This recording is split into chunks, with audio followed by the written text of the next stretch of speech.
The rain hit the sole pavement like it had something to prove. It came down in thick, slanted sheets that made the neon signs blur into one long smear of red and gold along Itaewon's back streets. The kind of rain that soaked through a jacket in 30 seconds. The kind that made people lower their heads and move faster and stop making eye contact with strangers. Amara Okoye was not lowering her head. She pushed through the back entrance of Club Obsidian at 9:47 p.m. with her tray tucked under one arm and her jaw set like she had already decided what kind of night this was going to be. She was 24 years old, a second-year graduate student at Yonsei University studying international relations, and she was working her third double shift this week because her stipend had been delayed for the second consecutive month and rent did not care about delays. She changed quickly in the staff room, pinned her name tag on, and checked her reflection in the cracked corner of the mirror above the sink. The bruise on her left cheekbone had deepened overnight. It had started as a faint purple smudge 2 days ago. Now it sat on her face like a dark question mark. Wide at the top, tapering toward her jaw, ugly in a way that made people either stare or deliberately look away. She had done her best with concealer. It was not enough. She stared at herself for 3 seconds. Then she went to work.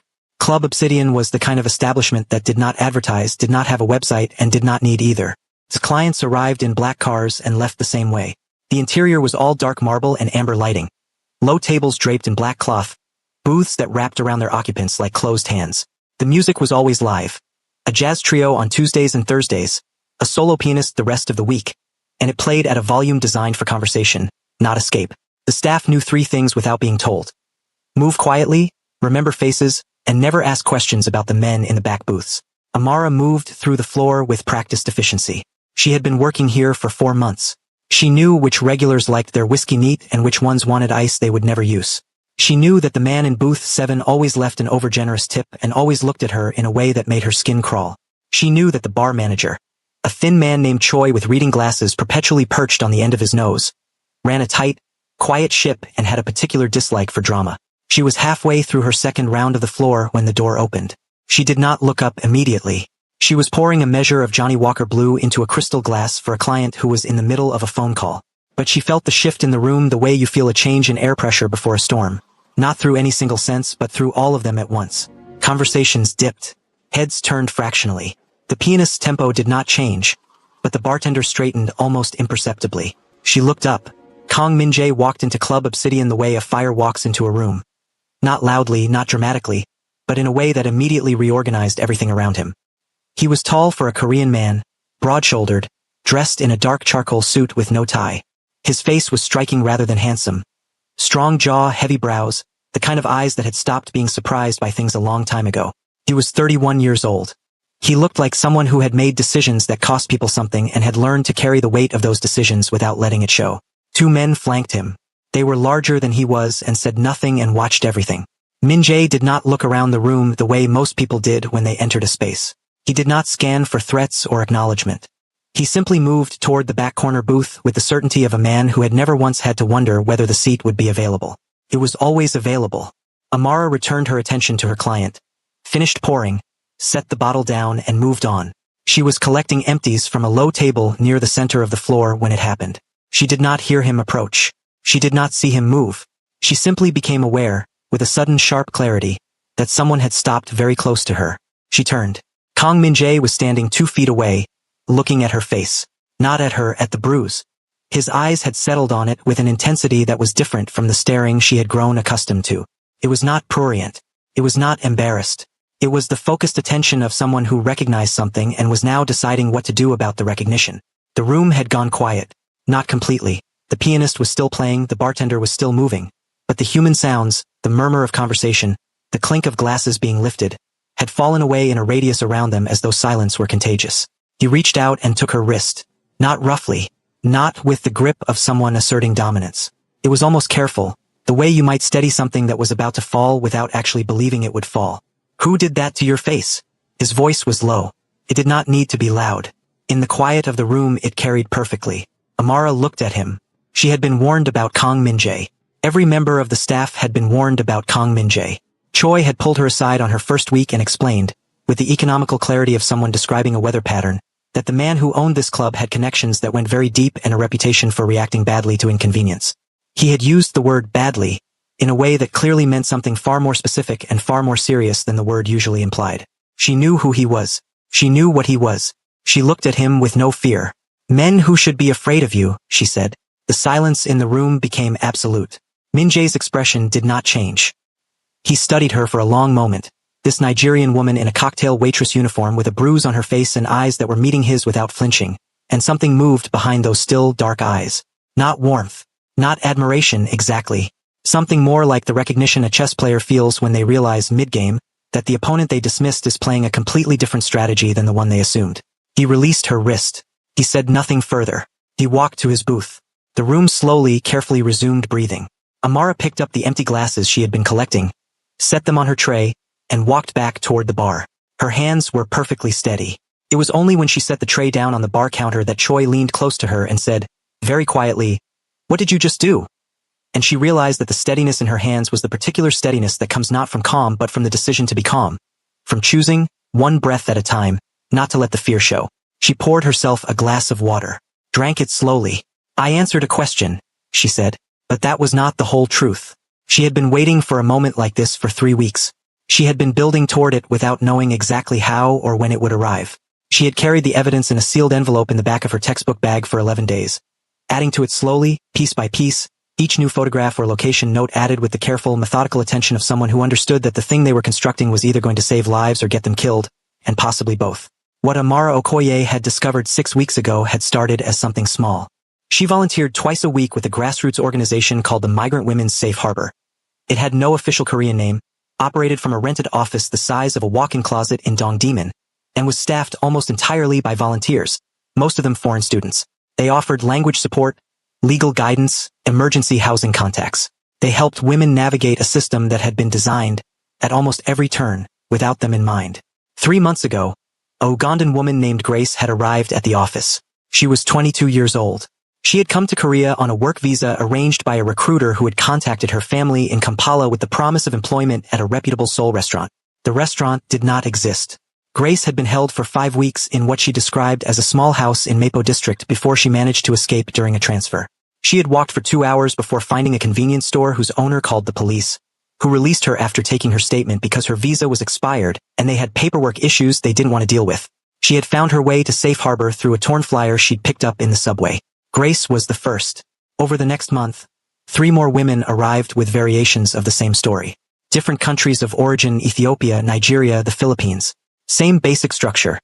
Recruiter, false promise, document confiscation, forced service, controlled movement. Amara began mapping the patterns. She was, after all, studying international relations. She understood systems. She understood how networks operated.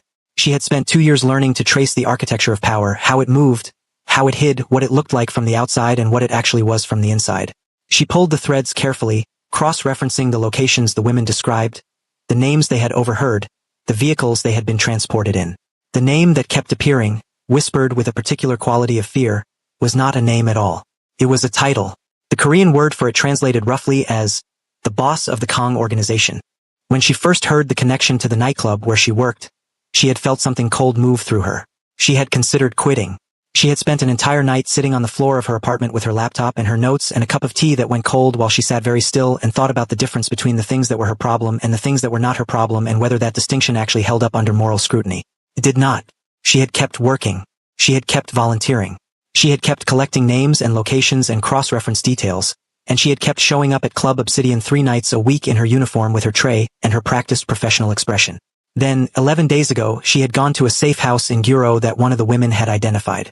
She had gone at 7 in the evening, which she understood afterward was an error in judgment, though it had seemed like a reasonable time when she planned it. She had brought her camera and her notebook and a carefully prepared cover story. She had been inside for 4 minutes before 2 men arrived. They had not been subtle. One of them had hit her before she'd had time to say anything. The other had taken her camera and looked through the photographs and then handed it back to her, which had surprised her until she understood that they wanted her to have the photographs. They wanted her to carry them out of that place so that whoever she showed them to would know they had been seen and found insufficient. The one who had hit her had looked her in the eyes and said, in Korean she understood perfectly, "Tell Kong Min-jae his business is running well." Then they had walked away. She had stood in that room for 60 seconds. Then she had walked out.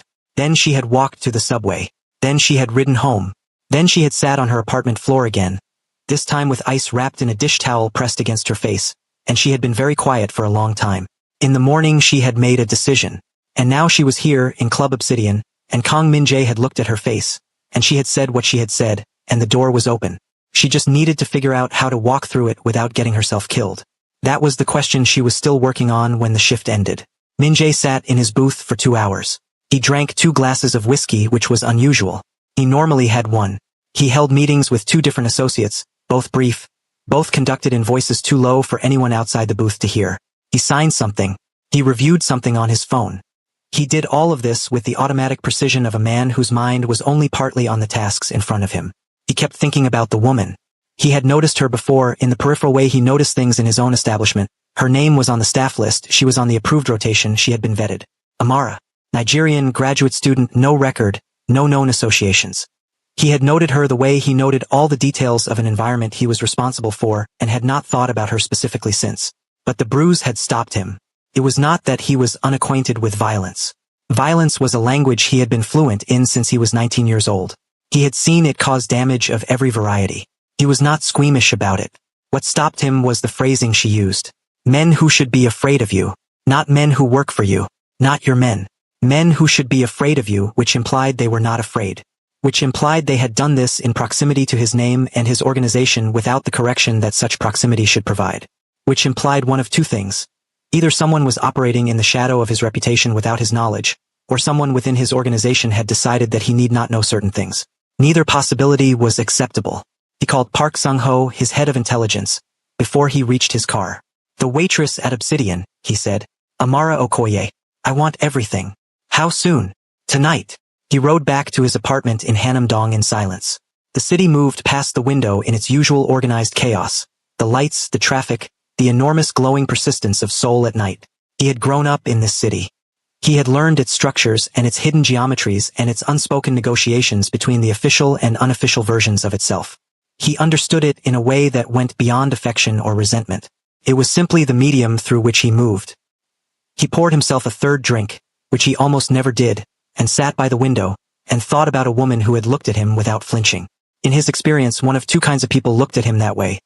People who did not know what he was, and people who knew exactly what he was and had decided it didn't matter because they had something larger in mind. She had clearly not been the first kind. By midnight, Park had sent through a preliminary file. Min-jae read it slowly. Top of her graduate cohort. Published a research paper on labor migration policy in her first year. 3 letters of commendation from her department. No criminal record in Nigeria or Korea. Regular volunteer work with, he paused on this, a migrant women's support organization in Dongdaemun. He read that part again. He thought about the bruise. He thought about the phrase she had used. He called Park back. The Migrant Women's Safe Harbor Organization in Dongdaemun, he said. Investigate it. Quietly. Find out what they know and what they've been dealing with lately. Are we concerned about them? I'm not sure yet. He paused. Also run a check on any incidents in the last 60 days involving foreign women in Mapo, Guro, and Yongsan. Any reports, any complaints, any police contact that was subsequently dropped. Park was quiet for a moment. That's a broad search. I know. Run it anyway. He hung up and stayed by the window for a long time. The city spread below him like a circuit board waiting to be read. The next 48 hours were quiet on the surface and anything but underneath. Amara returned to her regular life. Lectures in the morning, thesis work in the afternoon, safe harbor on Wednesday evening. She attended a seminar on migration policy frameworks and took careful notes and answered her professor's questions with the precision that had earned her a reputation as one of the more incisive minds in her program. She called her mother in Lagos on Wednesday night and talked about ordinary things, her cousin's engagement, the weather, the price of flights, and did not mention the bruise or the evidence or the mafia boss who had looked at her face like he was trying to solve a problem. She was not afraid of Kang Min-jae in the way she was supposed to be afraid of him. She was afraid of him in the specific, calibrated way of someone who respects a high-voltage wire, not panicked, not paralyzed, but acutely aware of what contact would cost and therefore precise about every movement in proximity. What she was more afraid of was inaction. She had 4 women currently in contact with Safe Harbor who needed resettlement support. She had a network of safe houses that was being compromised, one location at a time, by people who clearly had access to information they should not have. She had evidence of a trafficking operation that had been running for at least 18 months, that had processed an estimated number of women she did not want to calculate too specifically because the number made it hard to breathe. She had one opening. She had to use it correctly. On Thursday evening, Min-jae came back to the club. Amara was behind the bar covering for a sick colleague when he walked in. She watched him settle into his booth in her peripheral vision. She finished the drink she was making, set it on the counter, and waited. He did not look at her for the first 40 minutes. He was in a meeting with 3 men she did not recognize. The conversation was intense, contained, conducted at low volume, but she could read the body language from across the room. Something was being decided. Something had been discovered. Then the men left. Min-jae sat alone in the booth. He lifted his eyes to the bar. He held her gaze for 2 seconds. Then he tilted his head, barely a movement, more a shift in orientation, in the direction of the booth. Amara untied her apron. She told the bar manager she needed 5 minutes. She crossed the room. She slid into the seat across from him. He studied her face again. The bruise was fading now. It had shifted from purple to a mottled greenish yellow at the edges. Still visible. Still unmistakable. "You have something to tell me," he said. It was not a question. "I have something to show you," she said. She reached into her bag and placed a sealed envelope on the table between them. He did not reach for it immediately. "How long have you worked here?" he asked. "For months. And before you answered my question 2 nights ago, what were you planning?" She looked at him steadily. "I was waiting for an opportunity that wouldn't get me killed before I finished what I started." Something shifted in his face. Not softness. She did not think this man did softness exactly, but a particular quality of attention that suggested he had decided she was worth more than passing interest. He picked up the envelope and opened it. She watched him go through the contents methodically. Photographs, exterior shots of 3 locations, 1 warehouse in Guro, 1 residential building in Mapo, 1 nondescript commercial unit in Yongsan. Handwritten notes with dates, vehicle plate numbers, physical descriptions. 3 typed pages summarizing the testimonies she had collected from the women at Safe Harbor. Names redacted, details specific. A printed satellite image with locations marked in red pen. His face did not change while he read. When he finished, he set everything down with the careful precision of someone managing their own reaction. "These locations," he said. 2 of them are still active as far as I can confirm," she said. "The Guro warehouse and the Yongsan unit. Where did you get this?" "From the women who escaped. And from what I was able to document directly." She paused. "The Guro warehouse is where I got this." She gestured briefly at her face. He was quiet for a moment. "What did they say to you?" She held his gaze. "They said to tell Kang Min-jae that his business is running well." The silence that followed was different from all the silences before it. It was not the silence of a room reacting to tension. It was the silence of a single person processing information that had a specific and serious weight. He picked up his phone. Dialed. When the call connected, he said in rapid Korean for words. Then he hung up. He looked at her. "This operation," he said, his voice very level. "You believe it's mine. It's running under your name," she said. The women were told, explicitly, that the organization they were working for answered to Kang Min-jae. "It is not mine." She looked at him. She said nothing. She waited. "I am not asking you to believe me," he said. His voice had a quality she had not expected. It was not defensive. It was almost matter-of-fact, the way someone states something they intend to demonstrate rather than argue. "I'm telling you that what you have found is either someone operating in my name without my knowledge, or someone in my organization operating without my authorization. Both of these things are problems I will address.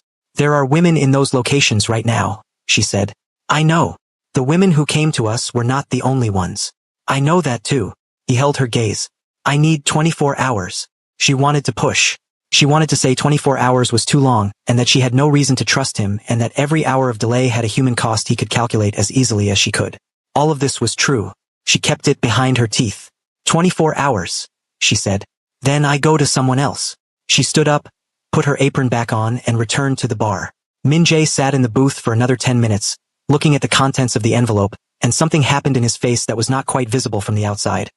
A slow, cold consolidation of fury, the kind that does not express itself in heat but in a drop in temperature, a narrowing of purpose, a decision made in the silent internal architecture of a person who has just discovered that someone they trusted has betrayed them in the worst possible way.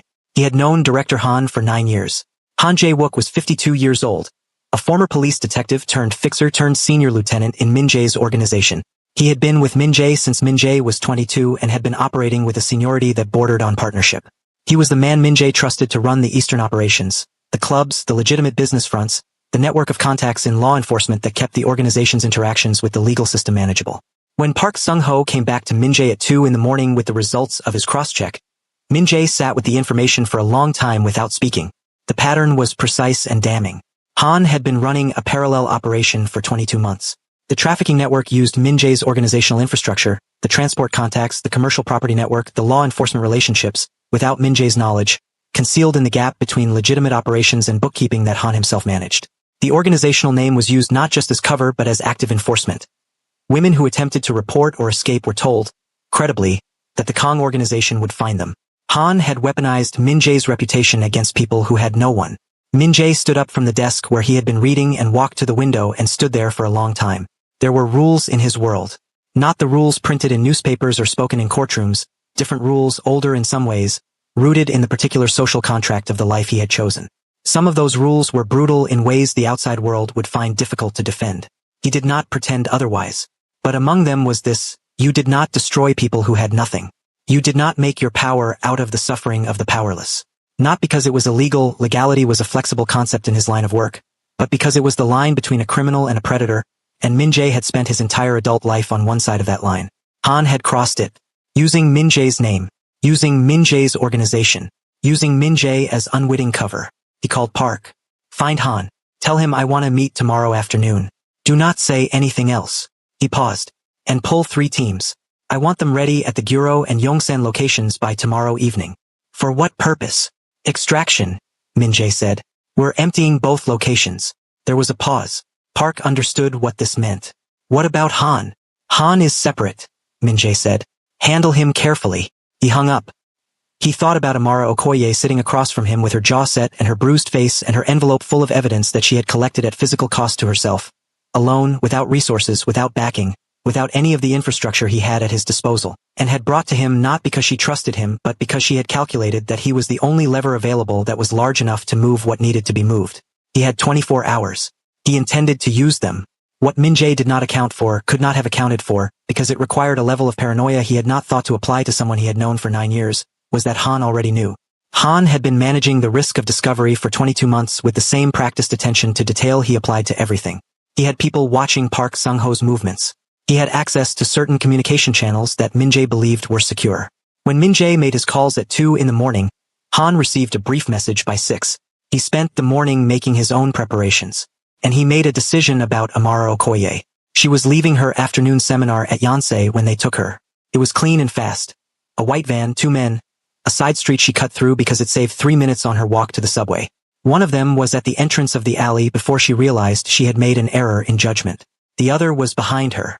She had time to recognize the situation and evaluate her options. There were not enough of them. Before the door of the van was open and she was inside it. They did not hurt her. That was the first thing she noticed, with a clinical distance that she was aware, even in the moment, was a coping mechanism. They secured her hands and put a cloth over her eyes, and the van drove for what she estimated, counting her own heartbeats and trying to keep track of turns, was approximately 40 minutes. The cloth came off in a warehouse. It was not one of the warehouses she had documented. This was somewhere else. Larger, colder, smelling of diesel and stale water. Industrial shelving along the walls, bare bulbs overhead. The distant sound of traffic muffled by distance and thick walls. She was in a chair. Her hands were secured behind her. There were 2 men standing near the door and one sitting across from her. Older, well-dressed, with the face of someone who had learned to make cruelty look administrative. Miss Okoye, he said, in English, which surprised her. His accent was Korean but his English was fluent. My name is not important. What's important is that you've been carrying information that doesn't belong to you. Information belongs to itself, she said. He smiled. It did not reach his eyes. You went to Kong Min Jae. She said nothing. That was a mistake. Not for the reason you think. He crossed his legs, unhurried. Min Jae is a man who asks questions. Asking questions takes time. Time I don't have. He looked at her face. You've already made my location known through your little file. That means I have to move. Which means I have to manage several problems simultaneously. He paused. You are one of them. What are you planning to do? She asked.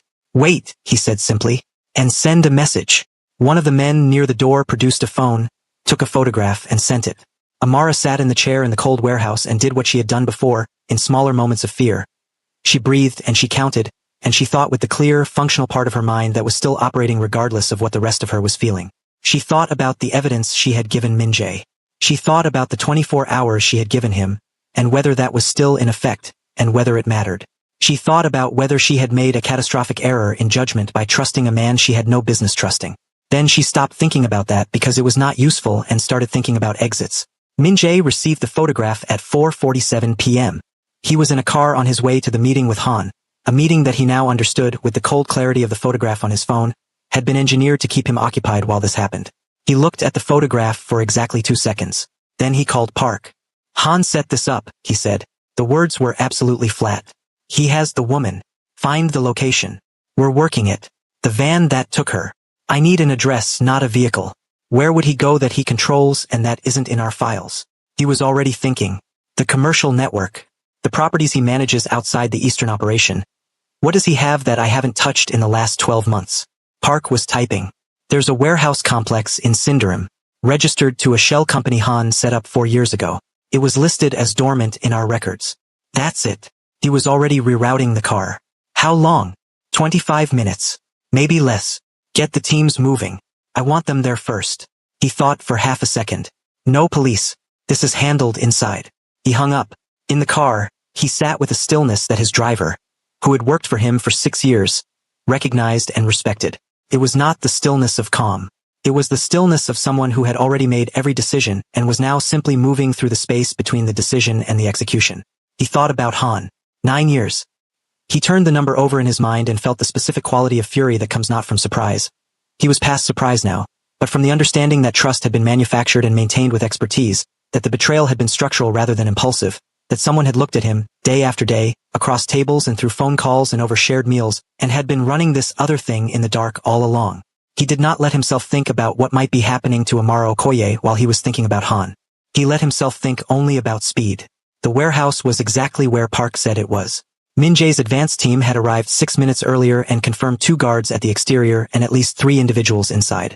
The layout matched a standard industrial unit, single main floor, 1 office partition in the back corner, loading doors on the east side. Min Jae went through the side entrance.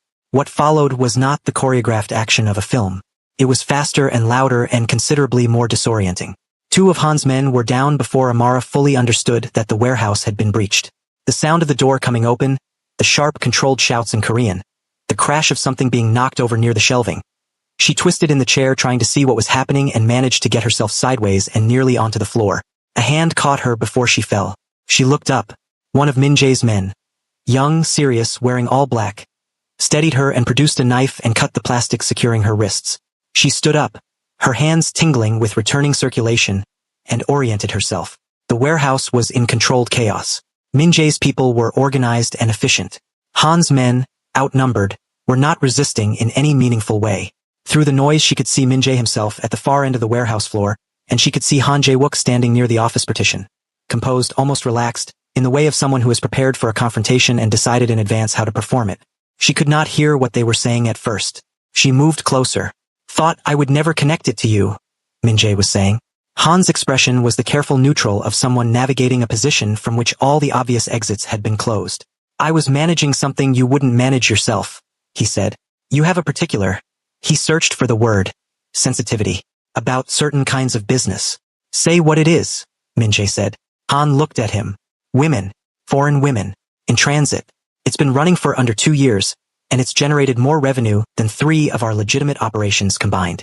You used my name, Min Jae said. Your name is why it works. You used my name against people who had nothing.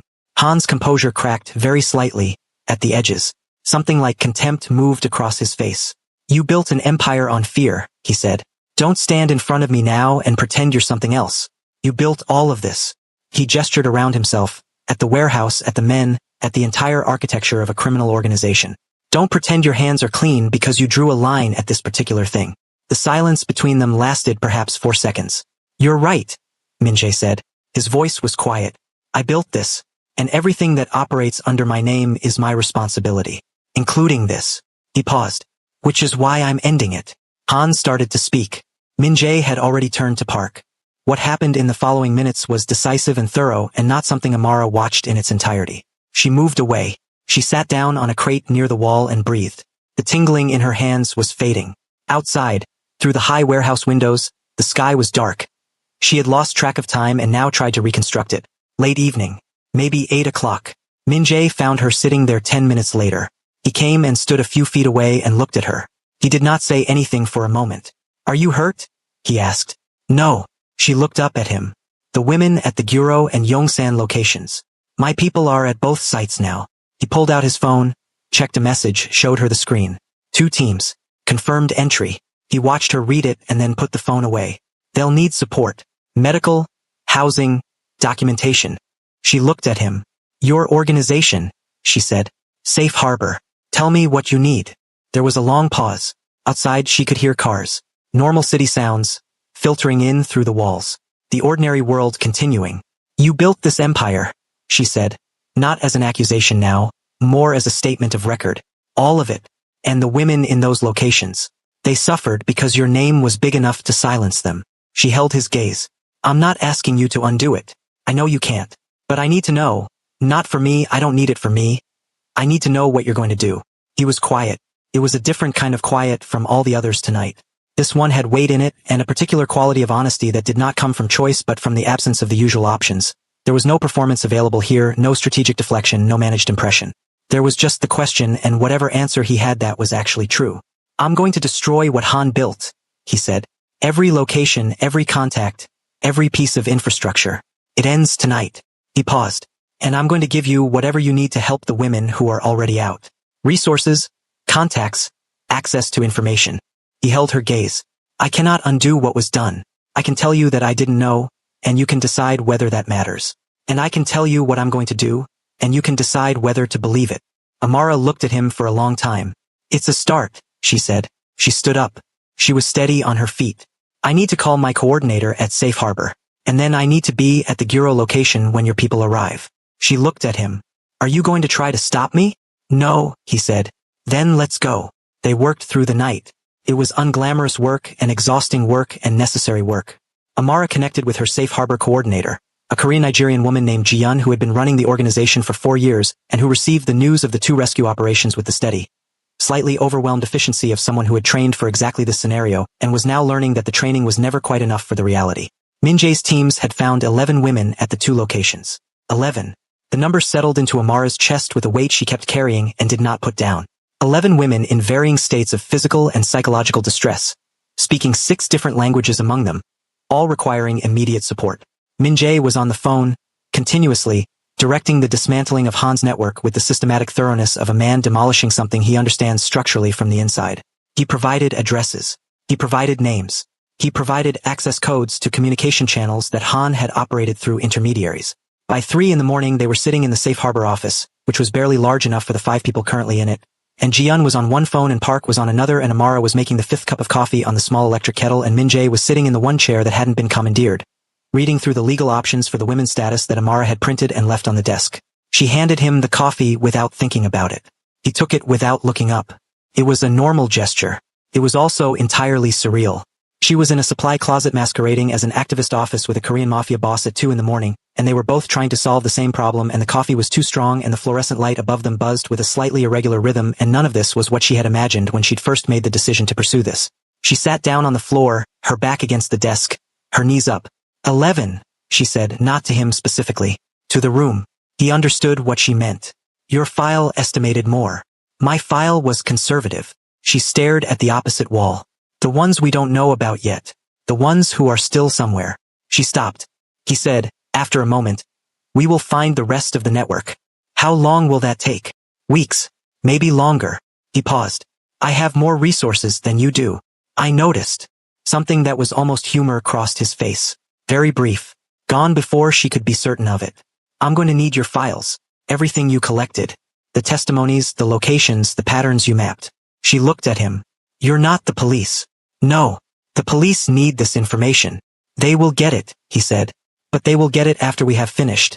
And they will get it in a form that the network cannot use to destroy evidence before the raids happen. He held her gaze. You know how this works.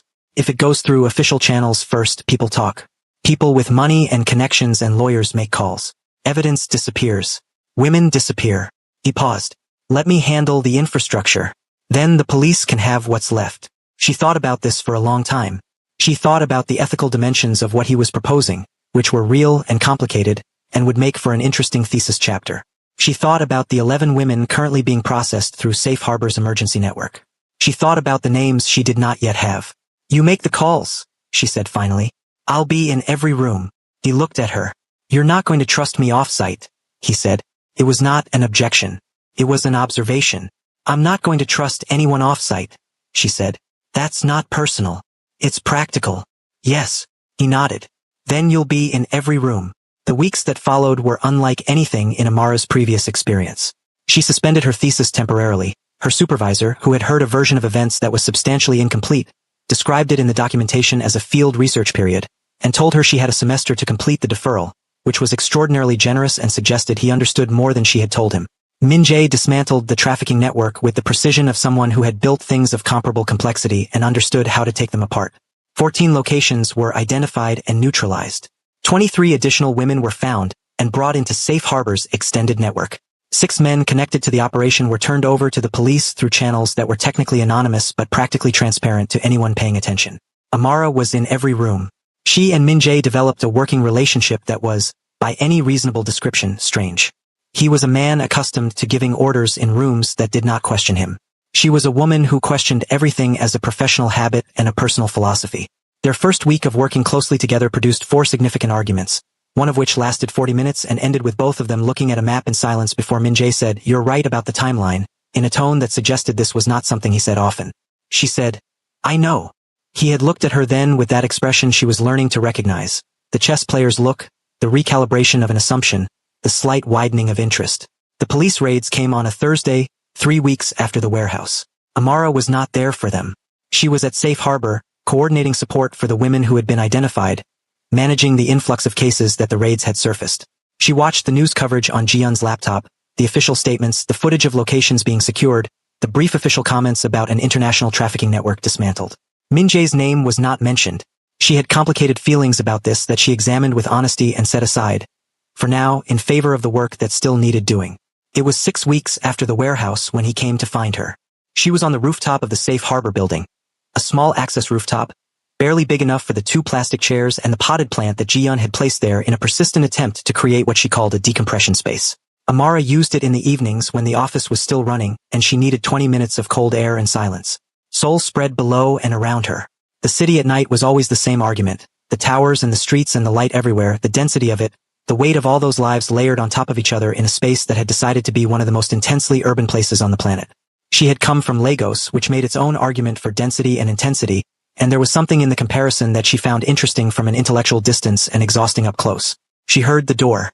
Min-jae came and stood beside her, not in one of the chairs, just standing. He was wearing a lighter jacket than usual.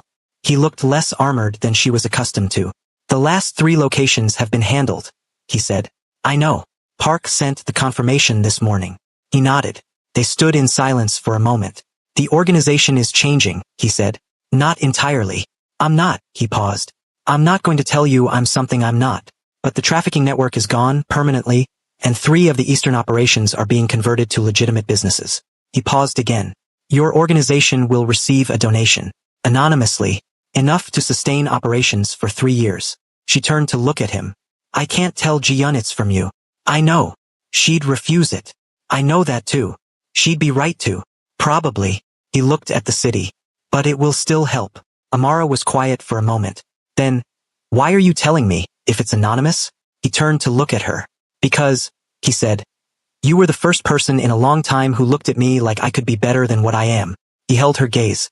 It was the most direct he had been with her in all the weeks they had worked together. The expression stripped of its usual management, something genuinely unguarded in it. "Not most people, not in my life. When people look at me they see what I built and they're afraid of it or they want something from it. You looked at me like you were expecting something I hadn't given yet." Amara was quiet for a long moment. "I was expecting you to either prove me right or prove me wrong," she said. "Those were the options I gave you. Which did I do?" She looked at him. She thought about 11 women. She thought about 23 more. She thought about the evidence and the raids and the network that no longer existed and the 3 years of Safe Harbor operations and the 40-minute argument about timelines. "Neither," she said. "You proved something I didn't expect." "What?" "That the question is more complicated than I made it." He considered this. Then he reached out and took her hand. Carefully, the same careful quality as the first time he had touched her wrist, as if he were aware of the weight of what he was doing. "Then prove me right," she said quietly. He did not let go of her hand. Below them, Seoul went on being itself, the neon and the rain and the 10 million lives going forward in their various urgencies, the city that had held them both at different distances and brought them, through the particular navigation of accident and consequence and choice, to this small rooftop above the work they were both, in different ways, still in the middle of. Somewhere, in a building 3 streets over, Ji-yun was finishing intake paperwork for the newest referral. In a university library, Amara's thesis draft was open on a laptop, the chapter on structural vulnerabilities in migrant labor protection systems half-written and waiting. In an apartment in Hanamdong, Minjae's city ran itself and changed at the edges and was, in some specific ways, slightly different from what it had been 2 months ago. Not fixed, not resolved, but different. The work was not finished. The work was never finished. But it was moving, and it was moving in the right direction, and that was what you held on to. She did not pull her hand away. He had a long way still to go. So did she. The city was full of both kinds of distance, the kind you cross and the kind you carry, and neither of them was finished yet with either kind. But for tonight, above the city, with his hand in hers and the rain beginning to fall again, the same kind of rain that had been falling on the night everything started, thick and slanted and soul-specific. For tonight, this was enough. Across the street, sitting in a dark car with the engine off, a figure watched the rooftop. A phone was raised. A photograph was taken. The figure put the phone down and lit a cigarette and stared upward for a long moment. Then, into the quiet of the car, in English with an accent that was not Korean and not Nigerian but something else entirely. European, perhaps, with Eastern inflections underneath, the figure spoke to no one in particular. So the Kong boss fell in love with the Nigerian girl. A slow exhale of smoke. Interesting. Very interesting. A pause. Someone should tell him what she's really looking for. The car started. The headlights came on. The figure drove away into the Seoul night, leaving the question, like all the best questions, suspended in the air, unanswered, waiting. If this story gripped you from the first line to the last, hit like, drop a comment telling us what surprised you most, and subscribe so you never miss the next chapter. The story is just getting started.